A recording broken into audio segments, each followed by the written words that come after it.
The Epistle of Polycarp to the Philippians. Recording by Sam Stinson. The Introduction. Polycarp, and the presbyters with him, to the church of God sojourning at Philippi, mercy to you and peace from God Almighty and from the Lord Jesus Christ, our Savior, be multiplied. End of the introduction. Chapter 1. I have greatly rejoiced with you in our Lord Jesus Christ, because ye have followed the example of true love as displayed by God, and have accompanied as become you those who were bound in chains, the fitting ornaments of saints, and which are indeed the diadems of the true elect of God and our Lord, and because the strong root of your faith, spoken of in days long gone by, endureth even until now, and bringeth forth fruit to our Lord Jesus Christ, who for our sins suffered even unto death, but whom God raised from the dead, having loosed the bands of the grave, in whom, though now ye see him not, ye believe, and believing rejoice with joy unspeakable and full of glory, into which joy many desire to enter, knowing that by grace ye are saved, not of works, but by the will of God through Jesus Christ. End of chapter 1. Chapter 2. Wherefore, girding up your loins, serve the Lord in fear and truth, as those who have forsaken the vain, empty talk and error of the multitude, and believed in him who raised up our Lord Jesus Christ from the dead, and gave him glory, and a throne at his right hand. To him all things in heaven and on earth are subject. Him every spirit serves. He comes as the judge of the living and the dead. His blood will God require of those who do not believe in him. But he who raised him up from the dead will raise up us also, if we do his will, and walk in his commandments, and love what he loved, keeping ourselves from all unrighteousness, covetousness, love of money, evil speaking, false witness, not rendering evil for evil, or railing for railing, or blow for blow, or cursing for cursing, but being mindful of what the Lord said in his teaching. Judge not, that ye be not judged. Forgive, and it shall be forgiven unto you. Be merciful, that ye may obtain mercy. With what measure ye mete, it shall be measured to you again. And once more, blessed are the poor, and those that are persecuted for righteousness' sake, for theirs is the kingdom of God. End of chapter 2. Chapter 3. These things, brethren, I write to you concerning righteousness, not because I take anything upon myself, but because ye have invited me to do so. For neither I nor any other such one can come up to the wisdom of the blessed and glorified Paul. He, when among you, accurately and steadfastly taught the word of truth in the presence of those who were then alive. And when absent from you, he wrote you a letter, which if you carefully study, you will find to be the means of building you up in that faith which has been given you, and which, being followed by hope, and preceded by love towards God and Christ, and our neighbor, is the mother of us all. For if any one be inwardly possessed of these graces, he hath fulfilled the command of righteousness, since he that hath love is far from all sin. End of chapter 3. Chapter 4. But the love of money is the root of all evils. Knowing, therefore, that as we brought nothing into the world, so we can carry nothing out, let us arm ourselves with the armor of righteousness, and let us teach, first of all, ourselves to walk in the commandments of the Lord. Next, teach your wives to walk in the faith given to them, and in love and purity, tenderly loving their own husbands in all truth, and loving all others equally in all chastity, and to train up their children in the knowledge and fear of God. Teach the widows to be discreet as respects the faith of the Lord, praying continually for all, being far from all slandering, evil speaking, false witnessing, love of money, and every kind of evil, knowing that they are the altar of God, that he clearly perceives all things, and that nothing is hid from him, neither reasonings, nor reflections, nor any one of the secret things of the heart. End of chapter 4. Chapter 5.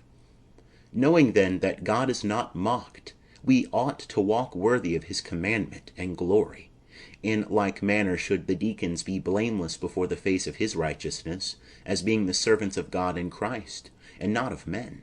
They must not be slanderers, double-tongued, or lovers of money, but temperate in all things, compassionate, industrious, walking according to the truth of the Lord, who was the servant of all. If we please him in this present world, we shall receive also the future world, according as he has promised to us that he will raise us again from the dead, and that if we live worthily of him, we shall also reign together with him, provided only we believe. In like manner, let the young men also be blameless in all things, being especially careful to preserve purity, and keeping themselves in as with a bridle from every kind of evil. For it is well that they should be cut off from the lusts that are in the world, since every lust warreth against the Spirit. And neither fornicators, nor effeminate, nor abusers of themselves with mankind shall inherit the kingdom of God, nor those who do things inconsistent and unbecoming. Wherefore it is needful to abstain from all these things, being subject to the presbyters and deacons, as unto God in Christ. The virgins also must walk in a blameless and pure conscience. End of chapter 5. Chapter 6. And let the presbyters be compassionate and merciful to all, bringing back those that wander, visiting all the sick, and not neglecting the widow, the orphan, or the poor, but always providing for that which is becoming in the sight of God and man, abstaining from all wrath, respect of persons, and unjust judgment, keeping far off from all covetousness, not quickly crediting an evil report against any one, not severe in judgment, as knowing that we are all under a debt of sin. If then we entreat the Lord to forgive us, we ought also ourselves to forgive, for we are before the eyes of our Lord and God, and we must all appear at the judgment seat of Christ, and must every one give an account of himself. Let us then serve him in fear, and with all reverence, even as he himself has commanded us, and as the apostles who preached the gospel unto us, and the prophets who proclaimed beforehand the coming of the Lord have alike taught us. Let us be zealous in the pursuit of that which is good, keeping ourselves from causes of offense, from false brethren, and from those who in hypocrisy bear the name of the Lord, and draw away vain men into error. End of chapter 6. Chapter 7. For whosoever does not confess that Jesus Christ has come in the flesh is Antichrist, and whosoever does not confess the testimony of the cross is of the devil, and whosoever perverts the oracles of the Lord to his own lusts, and says that there is neither a resurrection nor a judgment, he is the firstborn of Satan. Wherefore, forsaking the vanity of many and their false doctrines, let us return to the word which has been handed down to us from the beginning, watching unto prayer, and persevering in fasting, beseeching in our supplications the all-seeing God, not to lead us into temptation, as the Lord has said, the Spirit truly is willing, but the flesh is weak. End of chapter 7. Chapter 8. Let us then continually persevere in our hope and the earnest of our righteousness, which is Jesus Christ, who bore our sins in his own body on the tree, who did no sin, neither was guile found in his mouth, but endured all things for us, that we might live in him. Let us then be imitators of his patience. And if we suffer for his name's sake, let us glorify him. For he has set us this example in himself, and we have believed that such is the case. End of chapter 8. Chapter 9. I exhort you all, therefore, to yield obedience to the word of righteousness, and to exercise all patience, such as ye have seen set before your eyes, not only in the case of the blessed Ignatius, and Zosimus, and Rufus, but also in others among yourselves, and in Paul himself, and the rest of the apostles. This do in the assurance that all these have not run in vain, but in faith and righteousness, and that they are now in their due place in the presence of the Lord, with whom also they suffered. For they loved not this present world, but him who died for us, and for our sakes was raised again by God from the dead. End of chapter 9. Chapter 10. Stand fast, therefore, in these things, and follow the example of the Lord, being firm and unchangeable in the faith, loving the brotherhood, and being attached to one another, joined together in the truth, exhibiting the meekness of the Lord in your intercourse with one another, and despising no one. When you can do good, defer it not, because alms delivers from death. Be all of you subject one to another, having your conduct blameless among the Gentiles, that ye may both receive praise for your good works, and the Lord may not be blasphemed through you. But woe to him by whom the name of the Lord is blasphemed. Teach, therefore, sobriety to all, and manifest it also in your own conduct.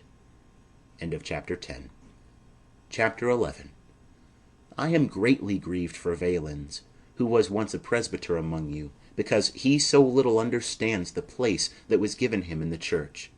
I exhort you, therefore, that ye abstain from covetousness, and that ye be chaste and truthful. Abstain from every form of evil. For if a man cannot govern himself in such matters, how shall he enjoin them on others? If a man does not keep himself from covetousness, he shall be defiled by idolatry, and shall be judged as one of the heathen. But who of us are ignorant of the judgment of the Lord? Do we not know that the saints shall judge the world, as Paul teaches? But I have neither seen nor heard of any such thing among you, in the midst of whom the blessed Paul labored, and who are commended in the beginning of his epistle. For he boasts of you in all those churches which alone then knew the Lord. But we of Smyrna had not yet known him. I am deeply grieved, therefore, brethren, for him, Valens, and his wife, to whom may the Lord grant true repentance. And be ye then moderate in regard to this matter, and do not count such as enemies, but call them back as suffering and straying members, that ye may save your whole body, for by so acting ye shall edify yourselves. End of chapter 11. Chapter 12. For I trust that ye are well versed in the sacred Scriptures, and that nothing is hid from you. But to me this privilege is not yet granted. It is declared then in these Scriptures, Be ye angry, and sin not. And, Let not the sun go down upon your wrath. Happy is he who remembers this, which I believe to be the case with you. But may the God and Father of our Lord Jesus Christ, and Jesus Christ himself, who is the Son of God, and our everlasting High Priest, build you up in faith and truth, and in all meekness, gentleness, patience, long-suffering, forbearance, and purity. And may he bestow on you a lot and portion among his saints, and on us with you, and on all that are under heaven, who shall believe in our Lord Jesus Christ, and in his Father, who raised him from the dead. Pray for all the saints. Pray also for kings, and potentates, and princes, and for those that persecute and hate you, and for the enemies of the cross, that your fruit may be manifest to all, and that ye may be perfect in him. End of chapter 12. Chapter 13. Both you and Ignatius wrote to me that if anyone went from this into Syria, he should carry your letter with him, which request I will attend to if I find a fitting opportunity, either personally or through some other acting for me, that your desire may be fulfilled. The epistles of Ignatius written by him to us, and all the rest of his epistles which we have by us, we have sent to you as you requested.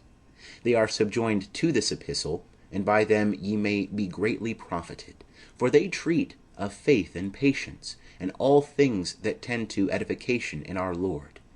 Any more certain information you may have obtained respecting both Ignatius himself and those that were with him, have the goodness to make known to us.